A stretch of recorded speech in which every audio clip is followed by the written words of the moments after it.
నమస్తే, welcome to studio one news. నేను శ్రీలత.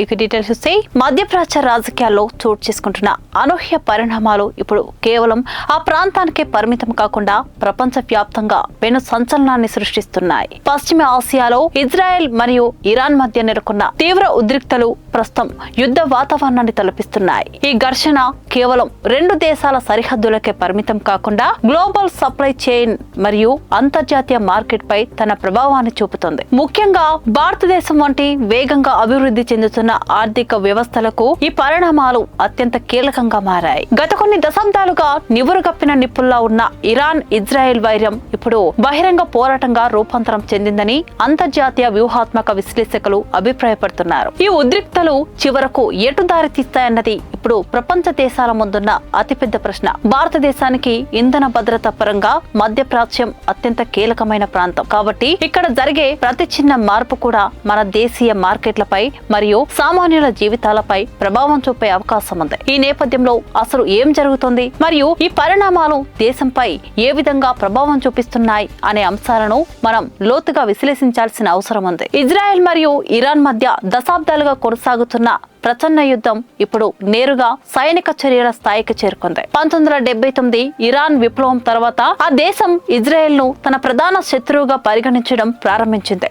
అప్పటి నుంచి ఇరు దేశాల మధ్య వ్యూహాత్మక ఆధిపత్యం కోసం పోరాటం కొనసాగుతూనే ఉంది. ఇరాన్ తన ప్రాక్సీ గ్రూపుల ద్వారా ఇజ్రాయెల్ ను ఇబ్బంది పెడుతుంటే ఇజ్రాయెల్ తన అధునాతన సాంకేతికత మరియు నిఘా వ్యవస్థలతో ఇరాన్ అణు కార్యక్రమాలను మరియు సైనిక స్థావరాలను లక్ష్యంగా చేసుకుంటుంది. ఈ క్రమంలోనే ఇటీవల జరిగిన దాడులు ప్రపంచ దేశాలను ఆందోళనకు గురిచేస్తున్నాయి. ఇరాన్ మరియు ఇజ్రాయెల్ రెండూ కూడా తమ సైనిక సామర్థ్యాలను ప్రదర్శించేందుకు వెనుకాడడం లేదు. ఒకవైపు ఇరాన్ తన క్షిపణి వ్యవస్థలను సిద్ధం చేస్తుంటే మరోవైపు ఇజ్రాయెల్ అమెరికా మద్దతుతో తమ రక్షణ కవచాన్ని మరింత పటిష్టం చేసుకుంటుంది. ఈ రెండు శక్తుల మధ్య జరిగే ఘర్షణ వల్ల మొత్తం మధ్యప్రాచ్యం అస్థిరతకు లోనయ్యే ప్రమాదం పొంచి ఉంది.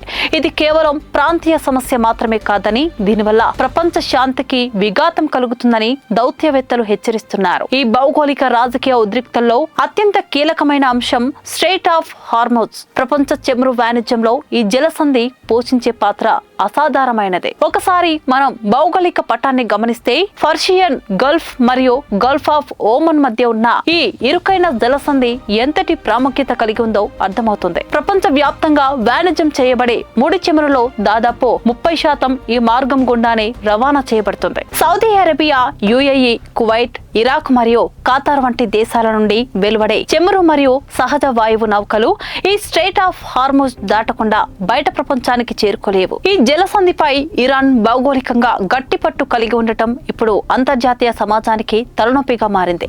ఈ కీలక మార్గాన్ని బ్లాక్ చేస్తామంటూ ఇరాన్ తరచుగా చేసే హెచ్చరికలు ఇప్పుడు క్షేత్రస్థాయిలో అమలవుతున్నట్లు కనిపిస్తోంది.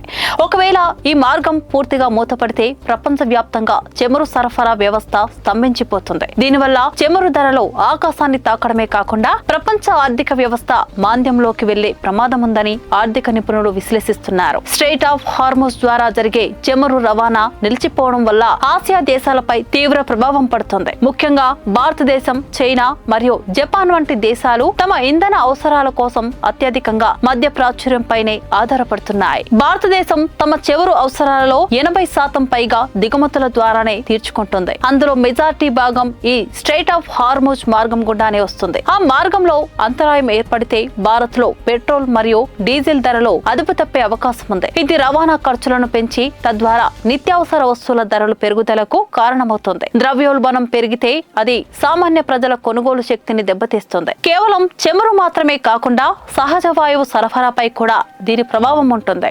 భారతదేశంలోని ఎరువుల పరిశ్రమలు మరియు విద్యుత్ ఉత్పత్తి కేంద్రాలు సహజ వాయువుపై ఆధారపడి నడుస్తాయి. సరఫరాలో అంతరాయం ఏర్పడితే వ్యవసాయ రంగం మరియు పారిశ్రామిక ఉత్పత్తి దెబ్బతినే అవకాశం ఉంది. అందువల్ల ఈ జలసంధిలో శాంతిని నెలకొల్పడం భారతదేశానికి అత్యంత ఆవశ్యకమైన విషయం. భారతదేశం తన ఇంధన భద్రతను కాపాడుకోవడానికి ఇప్పటికే కొన్ని చర్యలు చేపట్టింది. వ్యూహాత్మక చమురు నిల్వలను మన దేశం ముందుగానే సిద్ధం చేసుకుంది. అత్యవసర పరిస్థితుల్లో దేశ అవసరాలకు సరిపడా చమురును నిల్వ ఉంచే సౌకర్యాలు మన దగ్గర ఉన్నాయి. ప్రస్తుతం ఉన్న సమాచారం ప్రకారం దాదాపు 12 రోజుల అవసరాలకు సరిపడా ముడి చమురు రిజర్వులు మన వద్ద సిద్ధంగా ఉన్నాయి. అయితే సుదీర్ఘ కాలం యుద్ధం కొనసాగితే ఈ నిల్వలు సరిపోకపోవచ్చు.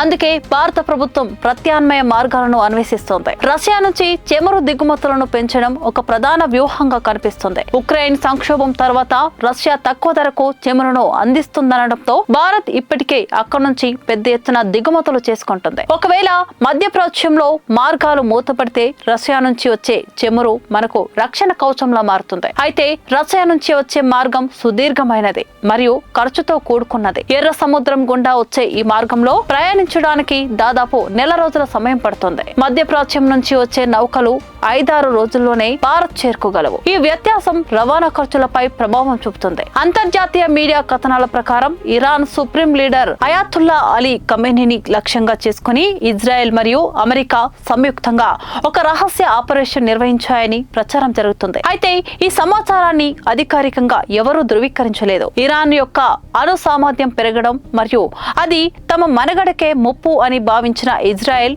ఈ సాహసోపేతమైన నిర్ణయం తీసుకున్నట్లు వ్యూహాత్మక విశ్లేషకులు భావిస్తున్నారు. గతంలోనే అమెరికా ఇరాన్ కు స్పష్టమైన హెచ్చరికలు జారీ చేసింది. అణు ఆయుధాల తయారీని ఆపకపోతే తీవ్ర పరిణామాలు ఉంటాయని డొనాల్డ్ ట్రంప్ నేతృత్వంలోని ప్రభుత్వం ఇప్పటికే హెచ్చరించింది.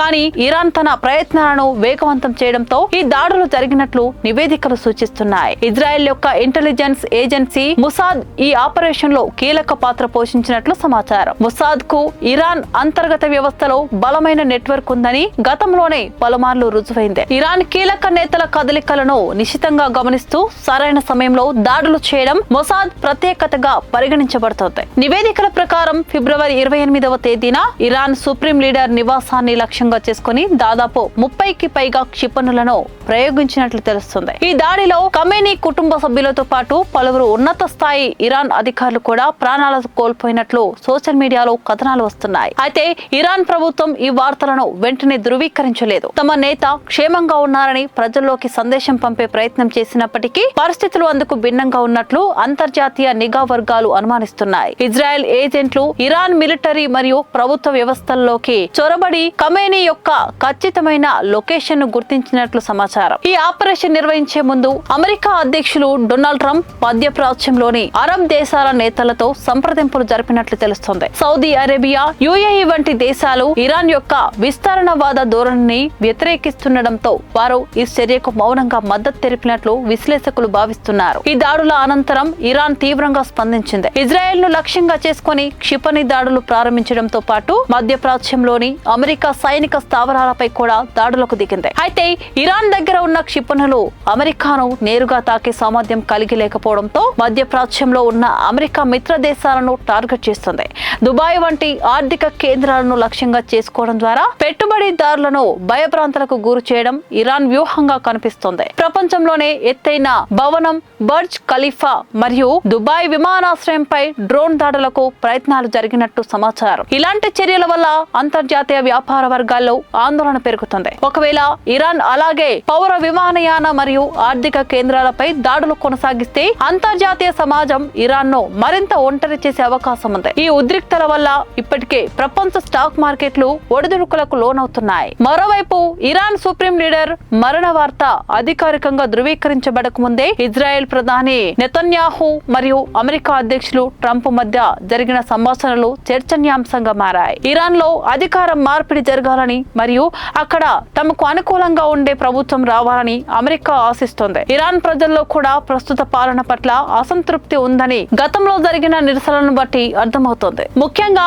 మహిళా స్వేచ్ఛ మరియు కఠినమైన మత నియమాలపై ఇరాన్ యువత ఆగ్రహంతో ఉన్నారు. ఖమేనీ మరణ వార్త విన్న తర్వాత ఇరాన్ లోని కొందరు మహిళలు రహస్యంగా వేడుకలు చేసుకున్నట్లు వీడియోలు సోషల్ మీడియాలో చక్కర్లు కొడుతున్నాయి. అయితే మతపరమైన భావజాలం ఉన్నవారు మాత్రం ఈ వార్తను జీర్ణించుకోలేకపోతున్నారు. భారతదేశంలోని కొన్ని ప్రాంతాల్లో కూడా ఈ పరిణామాలపై భిన్నమైన స్పందనలు వ్యక్తమవుతున్నాయి. కొందరు ఇరాన్ నేతకు మద్దతుగా నిలుస్తుంటే మరికొందరు అత్యాధునిక ప్రపంచంలో అణచివేత ధోరణికి అంతం జరగాలని కోరుకుంటున్నారు. భారతదేశం ఇప్పుడు అత్యంత జాగ్రత్తగా అడుగులు వేయాల్సిన సమయం ఆసన్నమైంది. ప్రధానమంత్రి నరేంద్ర మోదీ నేతృత్వంలో కేబినెట్ కమిటీ ఆన్ సెక్యూరిటీ ఇప్పటికే సమావేశమై ప్రస్తుత పరిస్థితులను సమీక్షించింది.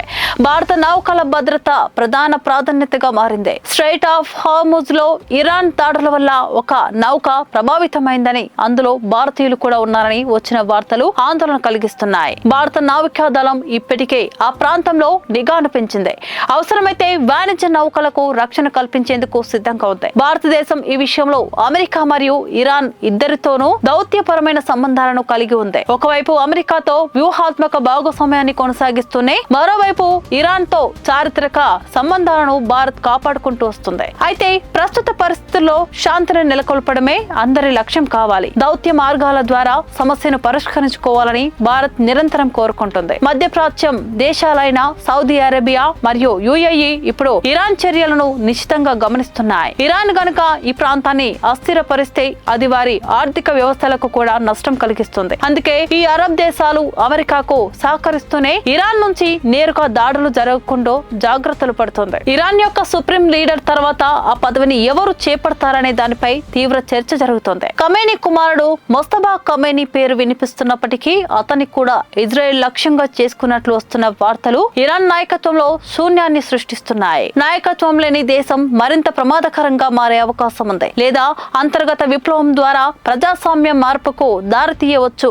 ఏది ఏమైనప్పటికీ రాబోయే కొన్ని రోజులు మధ్యప్రాచ్యానికే కాకుండా ప్రపంచం మొత్తానికి అత్యంత కీలకమైనవి. భారతదేశం తన వ్యూహాత్మక స్వయం ప్రాతిపత్తిని కాపాడుకుంటూనే రష్యా నుంచి ముడి చమురు దిగుమతులను పెంచే అవకాశం మెండుగా ఉంది. అమెరికా విధించే టారిఫ్లను దృష్టిలో ఉంచుకొని భారత్ తన ఆర్థిక ప్రయోజనాలను ఎలా కాపాడుకుంటుందనేది ఆసక్తికరంగా మారింది. గతంలో కూడా ఇటువంటి క్లిష్ట పరిస్థితుల్లో భారత్ సమతుల్యతను ప్రదర్శించింది. అంతర్జాతీయ వేదికలపై భారత్ గళం ఇప్పుడు బలంగా వినిపిస్తుంది. రష్యా, ఇరాన్ మరియు అమెరికా మధ్య ఉన్న సంక్లిష్ట సంబంధాలను భారత్ తన అనుకూలతకు ఎలా మలుచుకుంటుందో చూడాలి. ఆయిల్ రిజర్వుల వినియోగం మరియు ప్రత్యామ్నాయ ఇంధన వనరులైన సోలార్ మరియు విండ్ ఎనర్జీ వైపు భారత్ తన వేగాన్ని పెంచాల్సిన అవసరం కూడా ఈ సంక్షోభం గుర్తు చేస్తుంది. ఇంధన పరంగా స్వావలంబన సాధిస్తేనే ఇలాంటి అంతర్జాతీయ కుదుపుల నుంచి మనం సురక్షితంగా ఉండగలం. ముగింపులో ఒక విషయం స్పష్టంగా కనిపిస్తుంది. యుద్ధం ఎవరికీ మేలు చేయదు. అది ప్రాణ నష్టంతో పాటు